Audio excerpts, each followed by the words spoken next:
Okay, I love Dr. Georgia Eid. She has changed the way that I live. She's one of the main reasons that I go um, to start listening to all of these metabolic psychiatry people, and she is one of the reasons, like along with others, as to how I discovered that this was a thing.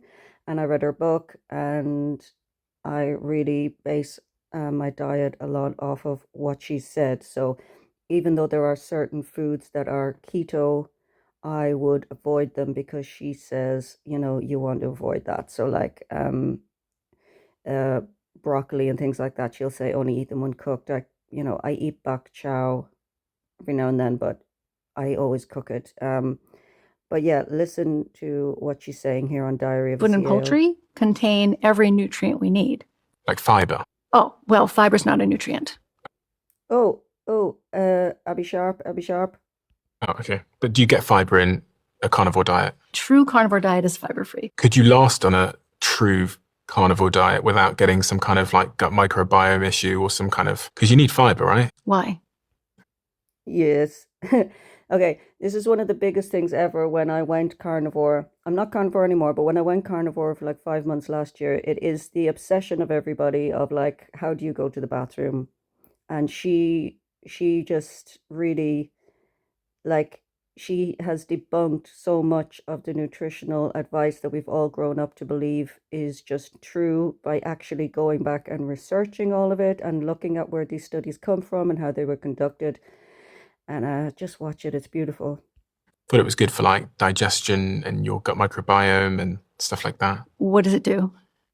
A lot of people tell me that it prevents glucose going into the blood or something. Where's the glucose coming from? So you don't need it.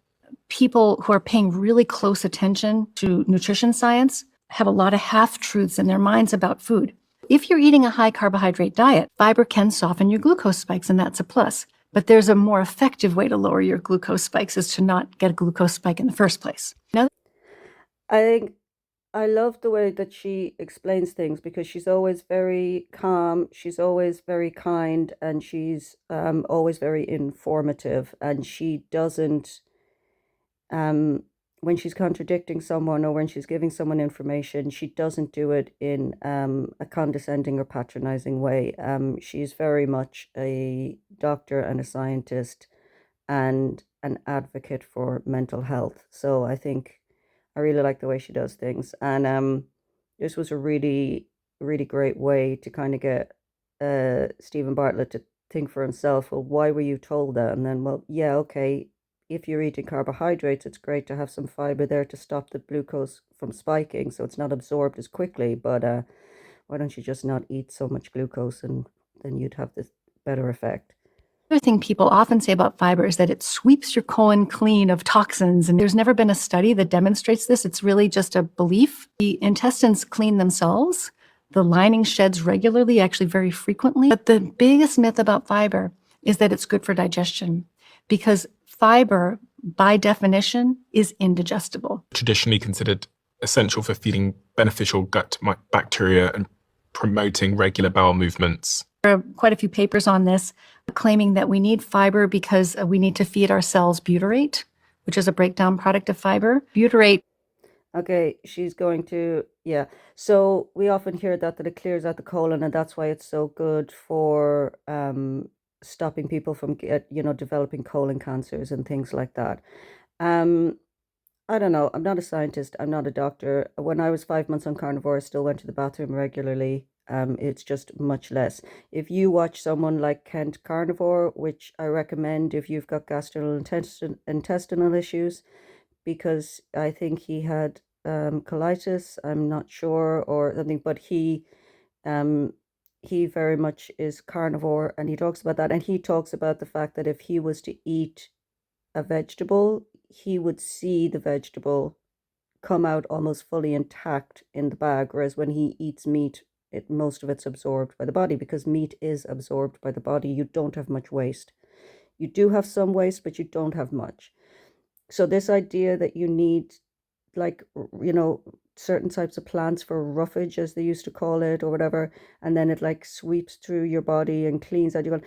It actually just doesn't digest. It just kind of moves through, like it's undigestible. It's they say soluble and insoluble. Well, most of it is insoluble. Um, so we were just told that that's good, but according to Georgia E, there's no actual studies to base that on. It's just kind of an impression people have had. It's like an old wives' tale that we've always been told. Because this is the reason why I avoided carnivore videos and things for so long, because I thought they were all nuts. Because when I first, I think Sean Baker was one of the first people I put on, or maybe it was Dr. Berry, and it's like, you don't need fiber. And I was like, oh my God, these people are lunatics. These people should be struck off. And yeah, because I just thought that was insane. What do you mean you don't need fiber? Of course we need fiber. And and yeah, I don't know. Like, I didn't need fiber. I didn't have fiber for 5 months, and I'm still here, and I felt fine. And actually, I had quite bad gastrointestinal issues. I would say, like, probably like oh, what you call the one where it's like different days is different things. I can't remember what it's called. What you call that one where you have different, one day you could be constipated, the next day you're not constipated at all. Anyway, I think I kind of had that thing, and because I was eating like so many plants, and I was got plant-based 30 plants a week, feeding your microbiome thing, and I had I had awful problems with my stomach. And when I was on carnivore, I didn't have any problems. The odd time I would have like the disaster pants things, of course, when you're first starting. And sometimes, yeah, I would just like have to run to the bathroom very quickly. But it was like once, once in a while. I didn't like the urgency of it or the unpredictability of it. But it wasn't all the time. For the most part, I didn't have bloating. I didn't have stomach cramps. I didn't, have to spend my entire morning, near a bathroom just in case, that kind of stuff, like I did when I was eating the 30 plants. But what she's saying here, this is why I went on the 30 plants, because I have severe anxiety, and things associated with severe anxiety like agoraphobia and OCD. And I also have depression. And so this butyrate is, when I was listening to the people who advocate for the plant-based diet, they always talk about butyrate, and they always talk about the gut mind link and how you need the healthy microbiome to produce this butyrate, which has an effect, I think, on gamma or something in the brain, and then that helps you to be more even and more relaxed, and it stops you from being stressed and anxious. And so that's why I went on it, because of this butyrate thing. But um look at what she's saying about butyrate. Regular bowel movements. There are quite a few papers on this claiming that we need fiber because we need to feed our cells butyrate, which is a breakdown product of fiber. Butyrate, if you think about what a ketone is, it's beta hydroxybutyrate, feeds the intestinal cells just as well. Meat, seafood. You see, like, and that I didn't know that. Like, I didn't know that that was the thing. I thought butyrate was like coming from plants. Another thing that she taught me, which is crazy, is that I used to eat loads when I was on the 30 plants a week thing. I used to eat a lot of nuts and seeds because I wanted the omega-3s. And then I read her book. I think it's Change Your Diet, Change Your Mind. And in her book, she talks about the 3 different types of omega-3s. And the truth is, humans only need the one type of omega-3. And the one type of omega-3 that humans actually need isn't found in any of those nuts and seeds and plants that I was eating to try and get it. It's found exclusively in like fatty fish and meat. So I was eating all of this crap that was ruining my stomach. And the whole time thinking I was getting my omega-3s, when it turns out I was getting omega-3s. They're just not omega-3s I actually need and that are useful to me. So, oh God,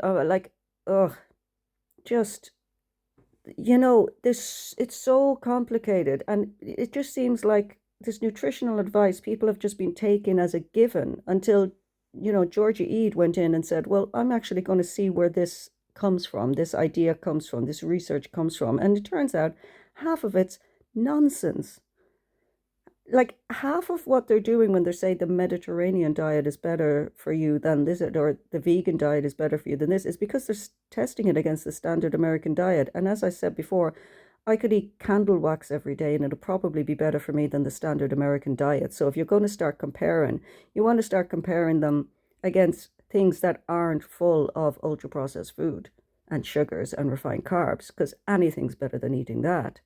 So of course you're going to be better if you're eating a whole foods diet as opposed to the standard diet, no matter what that whole foods diet is.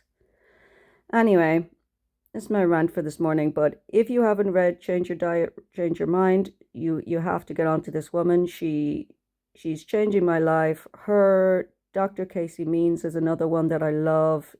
Dr. Chris Palmer's book Brain Energy. I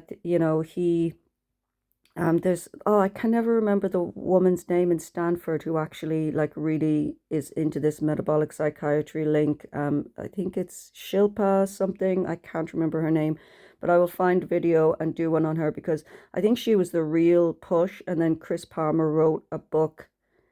But I think she's been trying to get this done for quite a while. She's been trying to get the research into it. About this idea that if you go into a low carb diet, you go into ketosis, you go into fat adaptation, you have mitophagy, you have the reproduction of the mitochondria to be more numerous, more healthy mitochondria, flushing out the bad mitochondria, reducing all the inflammation in the body. It'll cure a lot of things, but my focus is on mental health problems. And get the word out, like, subscribe, do what you can, share videos, because it's not a diet. It's not a thing. This is a lifestyle choice to get your body back to working in a healthy way that will reduce inflammation and that will ultimately really help or actually cure whatever problems you're having. So yeah, like, subscribe, comment, let me know how you're doing. It's always great to hear from you guys.